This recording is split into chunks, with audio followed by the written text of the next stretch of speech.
পূজা ইত্যাদি তাৰিখ সন্নিৱিষ্ট হৈ থাকে। ইয়াতে ফাট বিহুৰ তাৰিখো এই বৰ্ষৰ পৰা সন্নিৱিষ্ট হৈছে। আজি ফাট বিহুৰ অস্থায়ী কাৰ্যালয় উদ্বোধন কৰা হয়। এই উদ্বোধনীৰ আগমুহূৰ্তত সমনুনা অনুষ্ঠান এটা হৈছে, এয়া আপোনালোকে দেখিবলৈ পাইছে। আৰু এয়া ফাট বিহু সমিতিৰ সভাপতি ডাঙৰীয়াক সম্বৰ্ধনা জনোৱা হৈছে।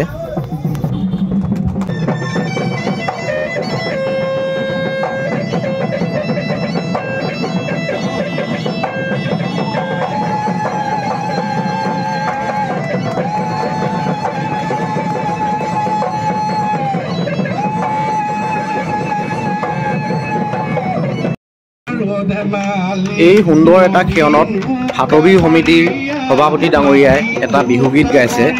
আৰু এনেকুৱা মুহূৰ্তত বিহুগীত শুনিবলৈ পালে মনটো কিবা এটা ভাল লাগে।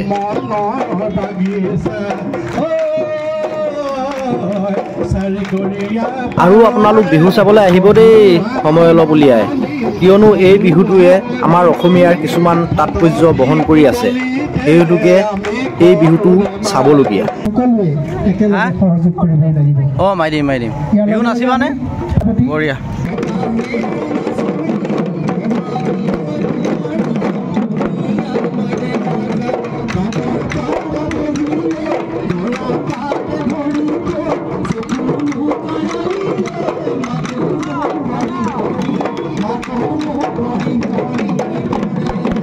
ঢকুৱাখানাত অতি সোনকালে আমাৰ ফাট বিহু আহি আছে আৰু ফাট বিহু অস্থায়ী কাৰ্যালয় উদ্বোধন কৰা হৈছে। এতিয়া মোৰ লগত আছে ফাট বিহু সমিতিৰ সভাপতি বসন্ত শইকীয়া ডাঙৰীয়া। ফাট বিহু সম্পৰ্কত অলপমান কৈ দিয়ক।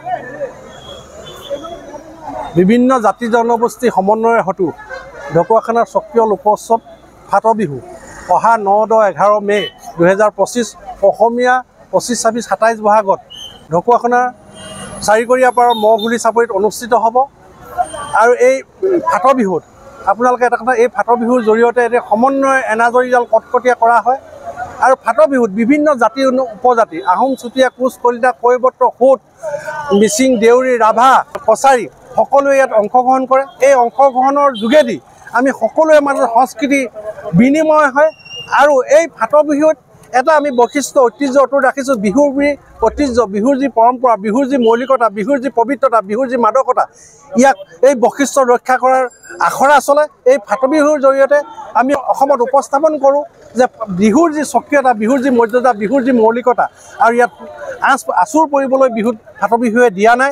আৰু এই ৰজাদিনীয়া আজি শ বছৰৰ পৰা হোৱা ফাট বিহুৱে আজি ঢকুৱাখানা এক সমন্বয় হেতু হিচাপে কাম কৰি আছে। আজি অসমৰ সাংস্কৃতিক জগতে উজ্জ্বল নক্ষত্ৰ হিচাপে স্বীকৃতি লাভ কৰিছে। আৰু এই ফাট বিহু আপোনালোকে উপভোগ নকৰিলে, ইয়াত উপস্থিত নহ'লে ফাট বিহুৰ মাদকতা অনুভৱ কৰিব নোৱাৰিব। গতিকে মই অসমবাসী ৰাইজক আহ্বান জনাওঁ, ঢকুৱাখানাবাসী ৰাইজৰ লগতে অসমবাসী ৰাইজক আহ্বান জনাওঁ, অহা 9-10-11 মে 2025 তাৰিখে ঢকুৱাখানা চাৰিকীয়া নদীৰ পাৰৰ মহগুলি চাপৰিত ফাট বিহু অনুষ্ঠিত হ'ব। এই ফাট বিহু আপোনালোকে উপভোগ কৰক। আৰু এই ফাট বিহু উদযাপনত সকলো ধৰণৰ সহায় সহযোগিতা আৰু 3 দিনৰ কাৰ্যসূচীত আপোনালোকৰ পূৰ্ণ উপস্থিতি কামনা কৰিছোঁ। আৰু ফাট বিহুৰ ডেটটো যে আপোনাৰ অসমীয়া কেলেণ্ডাৰত আহিছে যে, সেইটো অকণমান কৈ দিয়কচোন কথাটো। ইতিমধ্যে আপোনালোকে এই বৰ্ষৰ পৰা যিহেতু ফাট বিহু এটা লোক উৎসৱ, যে বহাগৰ শেষৰ দেওবাৰটোক শেষৰ দিন হিচাপে শুক্ৰ, শনি, দেওবাৰে প্ৰতিটো বহাগত ফাট বিহু অনুষ্ঠিত হৈ আহিছে। আৰু যোৱাবাৰ যে উজনি অসমত প্ৰচলিত উল্লেখযোগ্য কেলেণ্ডাৰ বৰকটকী কোম্পানী যিখন কেলেণ্ডাৰ, বিয়া সবাহ, ধান ৰোৱা, পূজা ইত্যাদি তাৰিখ সন্নিৱিষ্ট হৈ থাকে। ইয়াতে ফাট বিহুৰ তাৰিখো এই বৰ্ষৰ পৰা সন্নিৱিষ্ট হৈছে। আৰু এই বৰ্ষৰ পৰা এই বৰকটকী কেলেণ্ডাৰ চালে আপোনালোকে ফাট বিহুৰ দিন তাৰিখ বিচাৰি উদযাপন সমিতি বা ফাট বিহুৰ পৰা জনাৰ কোনো প্ৰয়োজন নাই। এই কেলেণ্ডাৰতে উপলব্ধ হ'ব, ইতিমধ্যে উপলব্ধ হৈছে এই ফাট বিহুৰ নিৰ্দিষ্ট দিন। ধন্যবাদ। ভণ্টিসকল আছে, সুন্দৰকৈ বিহু নাচিলা ন তোমালোকে? বিশেষকৈ বিহু চাই ভাল পোৱা সকলৰ কাৰণে ভাল খবৰ। ফাট বিহু কোনটো তাৰিখে কমিটি মানুহক বা ঢকুৱাখানাবাসীক সুধিবলৈ কোনো দৰকাৰ নাই, মানে অসমীয়া কেলেণ্ডাৰতে পোৱা যাব তাৰিখ কেইটামান। এইটো এটা ভাল খবৰ আমাৰ কাৰণে, অকল আমাৰ ঢকুৱাখানা বুলি নহয়, সমগ্ৰ অসমবাসীৰ কাৰণে এটা ভাল খবৰ।